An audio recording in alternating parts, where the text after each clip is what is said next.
And on that note, we welcome in, for the fourth time on this show. We've only been on since February, and you were the first guest. Pays to live in Brooklyn. Absolutely. The champ. I mean, the guy, you just won the belt, Teo. Congratulations. Thank you. Thank you for having me. Always, man. Yeah, it's been a great journey, great year this year. What does it feel like? You were this best prospect in boxing, the hottest prospect a couple years in a row, knocking out backflips in the ring after not scoring knockout highlights, you know, the Heisman night, and you're on this show and it's built up and family drama and all this stuff. What's going to happen when he fights Commey? That looks like a 50-50 fight, and you electrify 10,000 plus 12,000 at Madison Square Garden with a knockout like that. What is the feeling having delivered? Like relief, you know, finally, like I know that I'm a champion. I've been said that. So just going out there that night in front of thousands of fans and thousands of people and millions watching, I mean, that was just that was a breathtaking moment right there, just to take it all in. And I knew it was my time to seize the moment. No one looks great every time out. Even prospects, Muhammad Ali, anyone you can point to fights where, oh, that guy didn't look so great in that fight. But in your last fight, you looked vulnerable. So all of a sudden, you're getting all this great press, and then all of a sudden, guys like me are on TV going, wait a minute. At that moment to this moment, like, can you describe was it a roller coaster? It is. It's a roller coaster for sure. And but it's all the things that you need in life. I think I needed to have all those things happen so that way I could wake up and realize certain things that I had to take a step back, and not just in boxing, but more in situations that were going on behind the scenes. So and those were the things. And going back, like I said last time I was here, I said I will not face Richard Commey unless I get things situated, and I did that. By the way, if you're interested, we don't need to rehash everything with the family every time you're here. If you're interested in what's going on with Teo behind the scenes, you can check out Mark Kriegel's piece on ESPN.com. It's sensational. I mean, there's going to be a movie. While you keep winning, there's going to be a movie about it one day, right? Can you describe the moment you landed this extraordinary right hand against a feared fighter in Commey? What was that moment like? What were you thinking right before you threw the punch? There was a lot of shots that I seen open, but that was just one that I seized the moment on. I saw that he had a twitch, and he was going for the same shot, and we threw it at the same time. It's just I ended up beating him to the punch, and I moved my head just a slight more than he did, and it clipped on him. My father told me in the corner after the first round, he told me, "You got to pressure him. You can't fight him from the outside. You have to put in. You have to go inside. You got to control the pace, because once he gets comfortable, then Richard Commey starts taking his thing and demanding his own shots." Now, you brought in help in the corner. It's not just your dad there anymore. Yeah. Can you describe why you brought in Gamache? Joey Gamache, reason why being is, I needed more structure, and I feel like my father also needs things to also, pick up on. Joey Gamache is, he's known, he's been worked with Emmanuel Stewart, may he rest in peace, and stuff like that, great guys like that. And I think that it was just great overall. We worked a lot on defense and things like that this camp around, and I'll have him around for next camp. It seemed like, I'll offer opinion here, it seemed like a good idea to me, because we see in a lot of New York area fighters is fathers. I think of Yoel Judah with Zab Judah. I think of some other guys, or local trainers who can do a great job and get a guy to a certain point, but then can't take that next step, or for whatever, don't have the experience yet, if that's the first fighter they've ever trained, and to bring in an experienced trainer makes some sense. And you feel that Gamache made a difference? I feel that we all made a difference, My father and him, they both worked together. So, yeah, Joey Gamache, he was watching a lot of film. He'll talk to my father. I mean, my father would tell him things, and they'll work together. We all communicated better.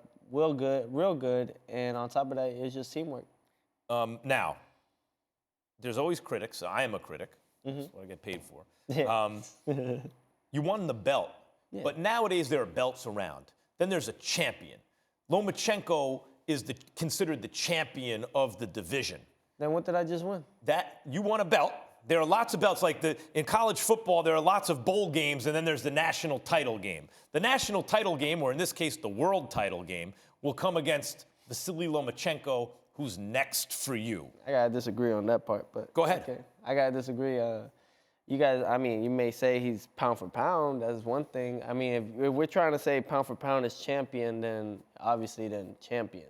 But to me, I think I believe obviously I did win a world title, a world championship, and that was what everybody was looking forward to. I mean, can't be a big fight without Teofimo, so I think I'm champion.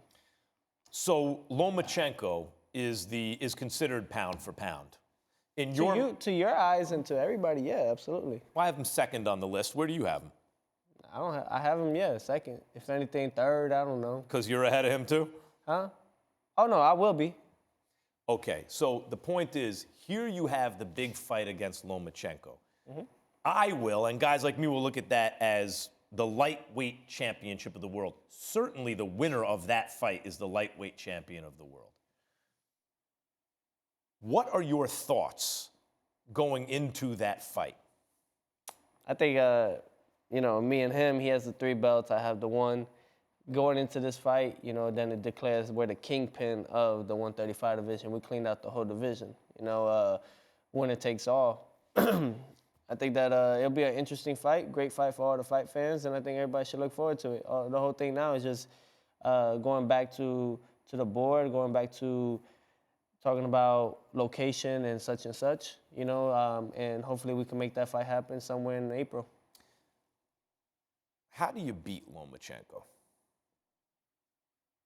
Just tune in next year, and you'll see Teofimo beating Lomachenko. Because right after the fight, Andre Ward, Mark Kriegel, and I are discussing it because that's the big news. Oh, Lopez and Lomachenko is going to get made now. And the thought was, look, Teofimo is a naturally bigger guy than Lomachenko. He's really like a 140-pounder fighting at 35. Lomachenko's a 30-pounder fighting at 35. So he has a size advantage. He's a big puncher. We've seen Lomachenko knocked down by lighter punchers than you. So Teo has chances, but boy, that's a big mountain to climb this early in his career. He can't just rely on landing some big right hand like that, like he did against Commey. That's why I ask you how you beat a guy with that much experience. I'm not gonna have a 126-pounder come out here and just try to take over on me. I'm a big guy, and that's just it. And it's not about right hands. I'm not a puncher. That's the thing. I'm smart. Those shots that I land there are those are placement shots. Those are not shots that I just, let me close my eyes and throw. No, you place the shots. You see them and everything like that. Talk about the movement. Talk about what he does. Those things, you end up dissecting all those things. Whether it takes a few more rounds, it will come and catch up on. Loma is on his way out. I'm on my way in. So you see yourself as the younger, bigger, stronger fighter who can impose yourself physically. I understand you're saying you're not just going to do it without an intelligent fight plan, but that he's the little man. You're not going to let him take over at lightweight. Nah, he's a little man. He's coming up here in my division. I'm already on my way out to 140 soon, so I might as well finish it the right way. Finish it with a bang. Teo, happy holidays, Merry Christmas and all that. Tremendous gift you gave yourself and your family last Saturday night. Thanks again for joining us for the 4th time. He's setting records, at least on this show. I know, right? Congratulations. I'm doing something right. Thanks for watching ESPN on YouTube. For more sports highlights and analysis, be sure to download the ESPN app. And for live streaming sports and premium content, subscribe to ESPN+.